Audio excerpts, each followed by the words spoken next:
দার্জিলিং ভ্রমণের তৃতীয় দিনে আমরা চলে গেছি টাইগার হিলে। ভোর 4:30টায় আমরা ঠিক ওখানে পৌঁছে গেছিলাম, আর সানরাইজের টাইম ছিল ঠিক 5:30। তো এই হচ্ছে সেই দৃশ্য দেখার জন্য আমরা ভোর মানে 4:30টায় ওখানে পৌঁছলাম। এই যে আকাশ পুরো লাল হয়ে গেছে একদম। Hello guys. Hello guys, Kanchenjunga দেখতে, টাইগার হিলের সানরাইজ দেখতে। কাঞ্চনজঙ্ঘা মানে হচ্ছে 5 treasure of the high snow.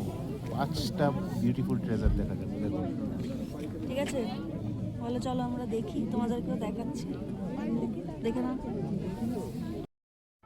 এখন বাজে ঠিক 6টা, আর আজকের দিনটা একটা স্পেশাল দিন। আজকে হচ্ছে 2026 সালের 1 জানুয়ারি। আর এই দিনে কাঞ্চনজঙ্ঘা ভিউটা এত ভালো ছিল, দার্জিলিংয়ের প্রত্যেকটা জায়গা থেকে এই ভিউটা সবাই দেখতে পাচ্ছিল। বিকেল 3টে অবধি এই কাঞ্চনজঙ্ঘার ভিউ ছিল। সেদিন এত পরিষ্কার ছিল আকাশ। তো আমরা এখন বেরিয়ে যাব। এখান থেকে আমরা যাব নেক্সট ডেস্টিনেশন, সেটা হচ্ছে জাপানিজ টেম্পল পিস পাগোদা। তো এখান থেকেও কি সুন্দর ভিউ ছিল।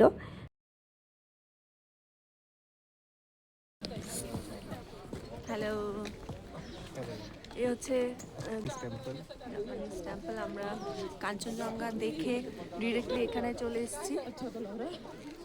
খুব সুন্দর, সেম সেম টেম্পলটা, সেম কনস্ট্রাকশনের টেম্পল ভুবনেশ্বরেও আছে। তো একই রকম দেখতে পুরো। তো একদম দেখে নিলাম, এটা দার্জিলিংয়ের পিস পাগোড়া।